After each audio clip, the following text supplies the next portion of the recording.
Subscribe कीजिए हमारे channel वरदान क्लासेस को ताकि हमारी वीडियोस की लेटेस्ट अपडेट आपको मिलती रहे सबसे पहले। So do not forget to subscribe my channel. Hello दोस्तों, स्वागत है आपके इस बहुत ही खास वीडियो में जिसमें हम आपको आज पढ़ाएंगे। तो आप लोग इस चैप्टर को प्लीज़ बहुत ध्यान से देखिएगा।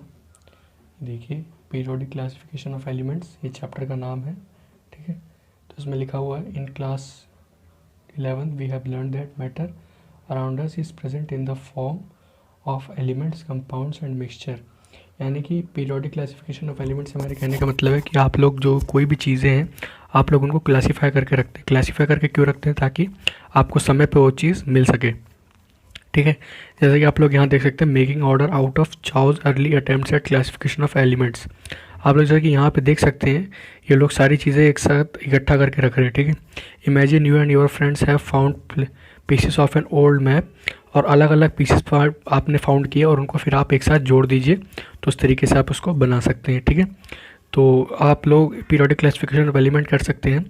We have been learning how various things और living beings can be classified on the basis of the properties. उनकी प्रॉपर्टी के बेस पे हम किसी भी चीज़ को क्लासीफाई करते हैं, तो इस तरीके से आज हम एलिमेंट्स को क्लासीफाई करके बता सकते हैं, ठीक है। तो बहुत ही ध्यान से देखिएगा इस चैप्टर को, बहुत ही इंपॉर्टेंट चैप्टर है, ठीक है। तो सबसे पहला आता है हमारा Dobereiner triad. In 1817 John and Wolfgang Dobereiner, a German chemist, tried to attempt Dobereiner triad, ठीक है। तो इस तरीके से आप इसको ऊपर कर सकते हैं, ठीक है। तो आप लोग यहाँ पे डॉबरनियर ट्राइड्स है, ये देखिए Dobereiner triad. John and Wolfgang German chemist थे, इन्होंने ऐसे अरेंज किया था कि इस तरीके से अरेंज किया था ताकि हम लोग को आगे इसमें कोई दिक्कत ना आए।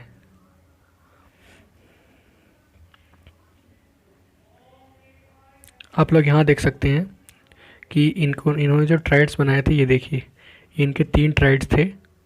जो 3 ट्राइड्स थे ये देखिए, आप ध्यान से देखिए प्लीज़। यहाँ देखिए NPAS, आप फर्स्ट को जोड़िए, मैं आपको दिखा देता हूँ किस तरीके से जोड़ सकते हैं, ठीक है। आप लोग इसको देखिए, फर्स्ट को जोड़िए, सेकंड लास्ट को जोड़िए और उसको 2 से डिवाइड कर दीजिए, यानी कि A+B/2, ठीक है। इस तरीके से आप इसको कर सकते हैं। A+B बराबर A+B/2 is equal to C, ठीक है। यहाँ से आपकी 31 वैल्यू आ जाएगी, रफली इक्वल होगा। इनके कहने का ये मतलब था कि जो फर्स्ट और थर्ड का सम है वो रफली इक्वल होगा, ठीक है, सेकंड वाले के। तो ये हैं जॉन एंड वोल्फगैंग डॉबरनियर, ठीक है। ये 1780 में इनका जन्म हुआ था, 1849 में इनकी डेथ हो गई थी। आप लोग इस चीज़ को ज़रूर देखा होगा, ये इनके तीनों ट्राइड्स थे, ठीक है। आप लोग इस ट्राइड्स को ज़रूर लर्न कर लीजिएगा, ठीक है। इन ट्राइड्स को ज़रूर लर्न कर लीजिएगा। ये 3 ट्राइड्स थे, यानी कि यहाँ पे आपका पहला ट्राइड है लिथियम सोडियम पोटेशियम का, यहाँ पे दूसरा ट्राइड है कैल्शियम बेरियम, और यहाँ पे तीसरा ट्राइड है क्लोरीन ब्रोमीन और आयोडीन का, ठीक है। तो इस तरीके से आप इसको ज़रूर लर्न कर लीजिएगा। उसके बाद न्यूलैंड्स लॉ ऑफ ऑक्टेव आता है हमारा। लॉ ऑफ ऑक्टेव्स बहुत ही ध्यान से देखिएगा प्लीज़। लॉ ऑफ ऑक्टेव्स जो आता है हमारा, ठीक है, लॉ ऑफ ऑक्टेव्स आपने पढ़ा होगा। लॉ ऑफ ऑक्टेव्स का यहाँ पे मतलब है कि जो फर्स्ट एलिमेंट है, यानी कि फर्स्ट एलिमेंट इन्होंने हाइड्रोजन से स्टार्ट किया, फर्स्ट एलिमेंट, ठीक है। यहाँ पे देखिए आप ध्यान से प्लीज़, ठीक है। यहाँ पे आप लोग देखिए, इसे जो फर्स्ट एलिमेंट है इसका हाइड्रोजन, इसकी जो प्रॉपर्टी बताई थी इन्होंने कहा था कि इसकी जो प्रॉपर्टी है वो इस वाले के बराबर होगी, ठीक है, ऑक्सीजन के बराबर होगी। यानी कि इनके कहने का फुल प्रूफ मतलब यही था कि जो इनकी हाइड्रोजन है वो ऑक्सीजन के सिमिलर होगा, बिल्कुल बिल्कुल बिल्कुल सिमिलर होगा, इसी के इक्वल नहीं होगा। यहाँ पे इक्वल और सिमिलर में अंतर है, ठीक है। तो प्लीज़ ज़रा ध्यान से देखिएगा, ठीक है। तो आज की वीडियो के लिए बस ऑक्टेव्स में हमने क्या देखा था, लॉ ऑफ ऑक्टेव्स क्या होते हैं। लॉ ऑफ ऑक्टेव्स आप लोग यहाँ पे कुछ एलिमेंट्स के नाम लिखे देख सकते हैं। आप लोगों ने ऑक्टेव से यहाँ का मतलब है कि 1 2 3 4 5 6 7, यहाँ, ठीक है। हमने यहाँ पे 1 से लेके 7 तक के एलिमेंट्स लिखे हैं, ठीक है। भले इसमें हीलियम गायब है, वो एक अलग बात है, ठीक है।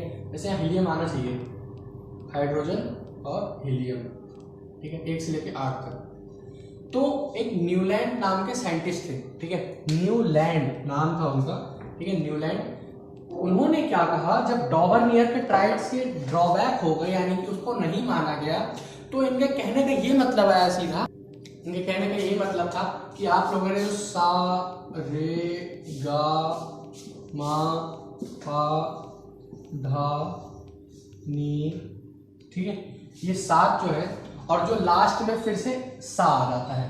तो इन्होंने इस सरगम के ऊपर, यानी कि ये जो आपने जो गाना सुर सुने हैं, 7 सुर कह जाते हैं जिन्हें, ठीक है, इसी के बेसिस पे इन्होंने कहा कि जो पहला एलिमेंट है, ठीक है, वो जो 7th या 8th एलिमेंट है उसके प्रॉपर्टीज के इक्वल होगा बिल्कुल।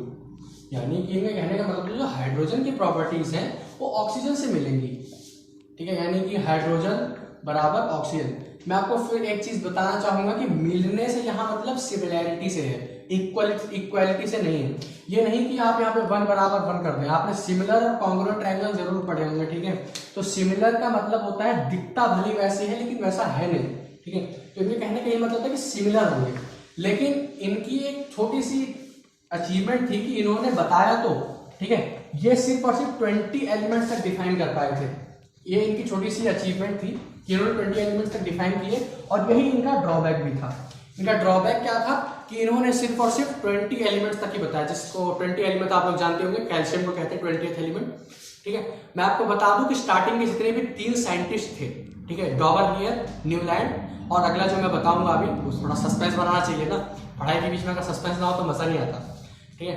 तो तीसरा साइंटिस्ट, ये 3 साइंटिस्ट थे, इन्होंने क्या दिया, केवल और केवल एटॉमिक मास के ऊपर, ठीक है। और जो मॉडर्न पीरियोडिक टेबल है, मॉडर्न पीरियोडिक टेबल आप लोग जानते होंगे किस चीज के ऊपर, बताने की जरूरत है नहीं मुझे, ठीक है। तो ये था law of octaves. Law of octaves की लिमिटेशंस बहुत ही ध्यान से सुनिएगा। इनकी लिमिटेशंस थी केवल 20 एलिमेंट्स तक डिफाइन कर पाए, और बताया इन्होंने कि केवल 56 एलिमेंट तक ही होगा। केवल जो हमारे आज 118 एलिमेंट्स हैं, इन्होंने कहा सिर्फ 56 ही लास्ट एलिमेंट होगा, ठीक है। ये भी एक ड्रॉबैक था, ठीक है, लॉ ऑफ ऑक्टेव्स। और इन्होंने, आपने देखा होगा सेकंड लाइन में जो मैंने लिखा था, इन्होंने कोबाल्ट एंड निकल, ये जो होते हैं ना एलिमेंट्स, इन दोनों को एक ही सेट में पुट कर दिया था।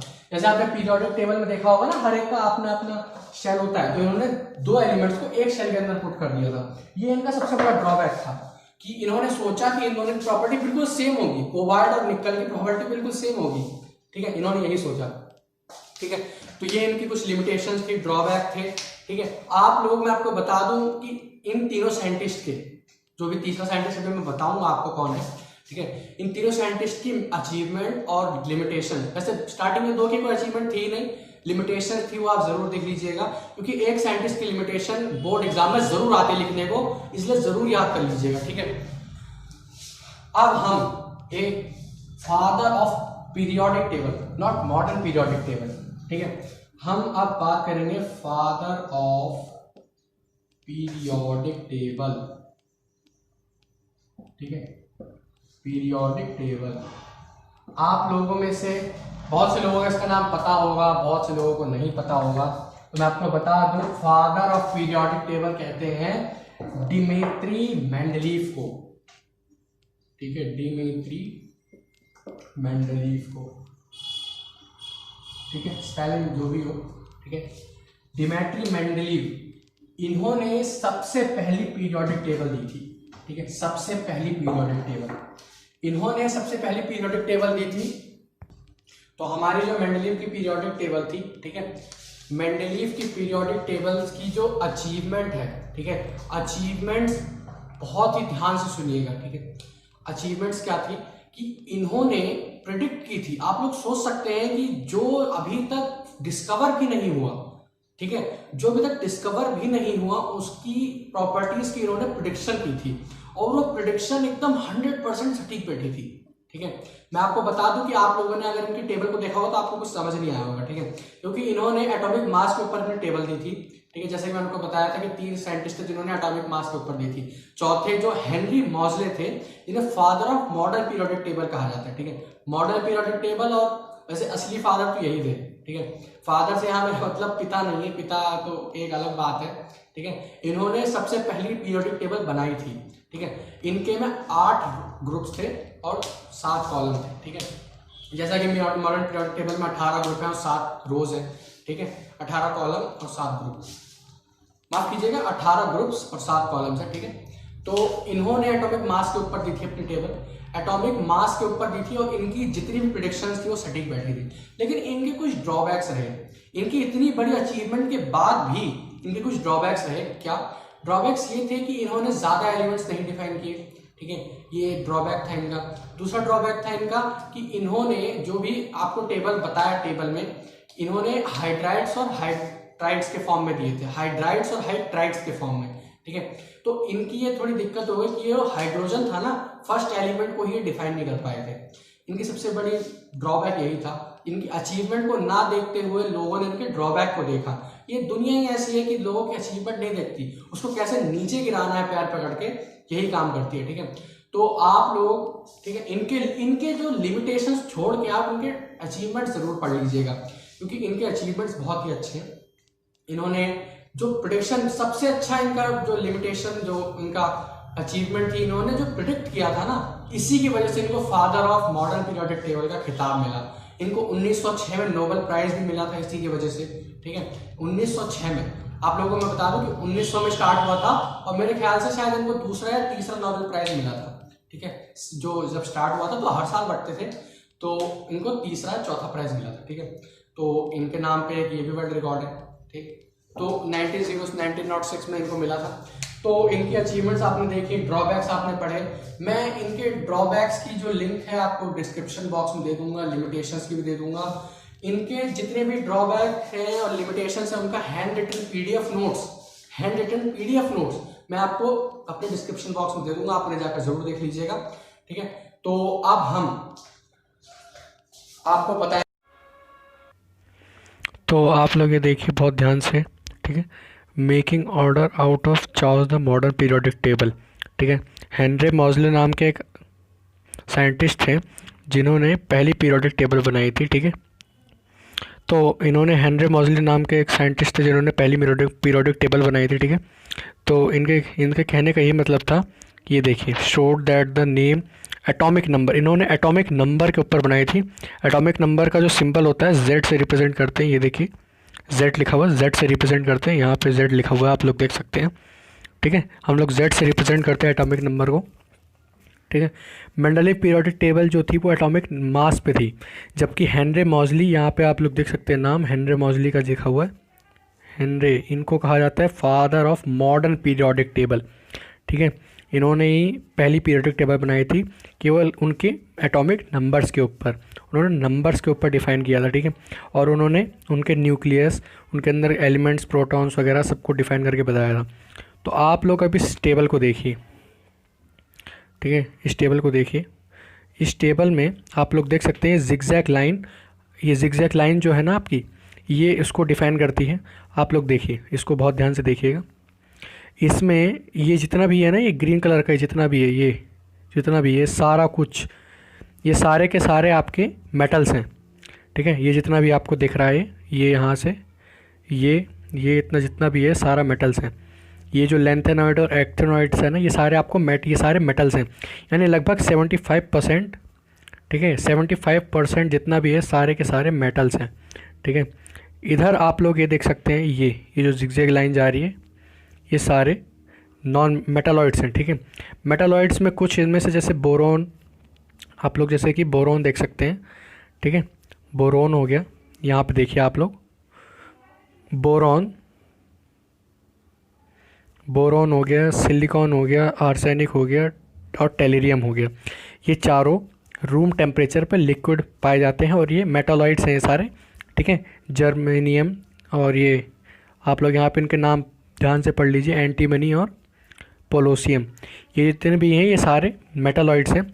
और इधर के जितने भी हैं ये सारे, इधर के जितने भी ये नोबल गैसेस है सारी, ठीक है। आप लोग बहुत ध्यान से देखिए ना, ये सारी की सारी नोबल गैसेस हैं। Hydrogen, helium, neon, argon, krypton, xenon, radon, ठीक है, और ये ऑक्सीजनॉन, ठीक है। ये सारी की सारी आपकी मॉडर्न पीरियोडिक टेबल में नोबल गैसेस हैं। आप लोग नोबल गैसेस जानते होंगे, नोबल गैसेस उन्हीं को कहा जाता है, नोबल गैसेस जो किसी के साथ रिएक्ट नहीं करती, ठीक है। तो नोबल गैसेस उन्हीं को कहा जाता है, ठीक है। अब ये आपने मॉडर्न पीरियोडिक टेबल देख लिया। उसके बाद position in elements in modern periodic table, ठीक है। इसमें ट्रेंड्स हैं आपके, कुछ ट्रेंड्स कैसे हैं देखिए। Position in elements in the modern periodic table, the modern periodic table has 18 vertical columns. आप लोगों ने जैसे कि देखा, आप दोबारा देखिए, यहाँ एक से लेके यहाँ पे एक से लेके ये 18 कॉलम्स तक जाती है, ठीक है। 18 कॉलम्स तक यहाँ पे देखिए, 18 कॉलम्स से आपको दिख रहे होंगे, ठीक है, ये देखिए 18 कॉलम्स हैं। दूसरी जगह पे यहाँ पे 7 वर्टिकल रोज़ है, पीरियड्स जिन्हें कहा जाता है, ठीक है, 7 पीरियड्स हैं। और यहाँ पे देखिए अगर आपको किसी का भी वो फाइंड करना है, ठीक है, कि आप किस तरीके से फाइंड कर सकते हैं कि वो किस एलिमेंट का ग्रुप है, तो आपको करना क्या है, यहाँ पे बहुत ध्यान से देखिएगा। मान लीजिए आपको सोडियम दे दिया गया, वैसे तो आपको पता है किस में आता है, लेकिन हम ऐसे ही बता देते हैं। सोडियम का एटॉमिक नंबर होता है 11, ठीक है, 11 होता है। हमने इसको ब्रेक किया 2, 8, 1। आप देख सकते हैं यहाँ पे 3 हमने ब्रेक किया है, तो यानी कि ये तीसरे पीरियड में हो जाएगा। आप लोग यहाँ पे देखिए, पहले सोडियम तीसरे पीरियड में है, यहाँ पे देख लीजिए आप 3rd पीरियड में है, ठीक है। अब हम कैसे इसको देखेंगे, अगर आपको देखना है कि ये कौन से पीरियड में है, मैं आपको बता दूं ये सिर्फ 12th के बाद अलाउड होता है। 12th से यहाँ पे ना मतलब क्लास से नहीं है, यानी कि 12th नंबर के बाद अलाउड होता है ये जो हमारा ये लॉ है, ठीक है। आप लोग देखिए इसे, अब हम जो 3 है, 3 नहीं, इसके बाद हमारा जो है बेरिलियम, बोरॉन, कार्बन, नाइट्रोजन, आप लोगों को 11 तक के याद ही होंगे, ठीक है। और 12वां एलिमेंट होता है आपका मैग्नीशियम, ठीक है। मैग्नीशियम आपने क्या करना है, यहाँ पे जो लास्ट में लिखा हुआ है ना 3 आ गया, तो 3rd पीरियड में आ गया। अब आपको ग्रुप फाइंड करना है, इसका एलिमेंट नंबर है 11, ठीक है। तो आप लास्ट में जो 1 बचा है, ये जो आपने लास्ट में जो 1 बचा है 2, 8 और 1, इसी से आप पता लगा सकते हैं कि ये दूसरे ग्रुप में आ जाएगा, आपका पहले ग्रुप में आ जाएगा, ठीक है। इस तरीके से आप यहाँ से पता लगा सकते हैं। उसके बाद यहाँ पे आती है हमारे पास 4 शेल्स होती हैं हमारे पास, KLMN, ठीक है। इस तरीके से 4 शेल्स होती हैं। आप अगर चाहें तो इनको नोट भी कर सकते हैं, बहुत ही इंपॉर्टेंट है, ठीक है। इनको फिल करने का तरीका होता है 2n², ठीक है। n का यहाँ पे मतलब है नंबर ऑफ शेल, यानी कि जैसे k आपका फर्स्ट शेल है, ठीक है। यहाँ पे n की वैल्यू 1 रखी है, तो पहले एलिमेंट में 2 शेल, पहले शेल में 2 एलिमेंट्स भरे, 2 इलेक्ट्रॉन भरे जाते हैं, यानी कि k में 2, L में 8, M में 18, N में 32, ठीक है। इस तरीके से भरे जाते हैं, ठीक है। आप लोग चाहें तो इन्हें नोट भी कर सकते हैं, ठीक है।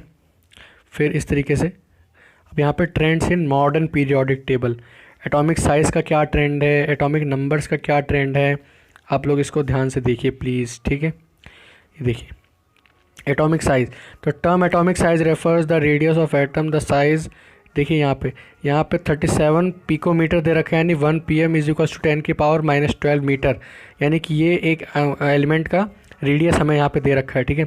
तो यहाँ से लेफ़्ट टू राइट जाएंगे तो एलिमेंट्स घटते चले जाएंगे, और ऊपर से नीचे आएंगे तो उनके रेडियस बढ़ते चले जाएंगे, ठीक है, क्योंकि वहाँ पे हमारे शेल्स भी बढ़ेंगे, तो वहाँ से हमारा रेडियस भी बढ़ता चला जाएगा, ठीक है। उसके बाद यहाँ पे आपके पास मेटलिक और नॉन मेटलिक कैरेक्टर है, जैसे कि आप लोग देख सकते हैं, ठीक है, नॉन मेटलिक और मेटलिक कैरेक्टर है। उसके बाद यहाँ पे आपकी एक्सरसाइजेज आ जाती हैं, ठीक है।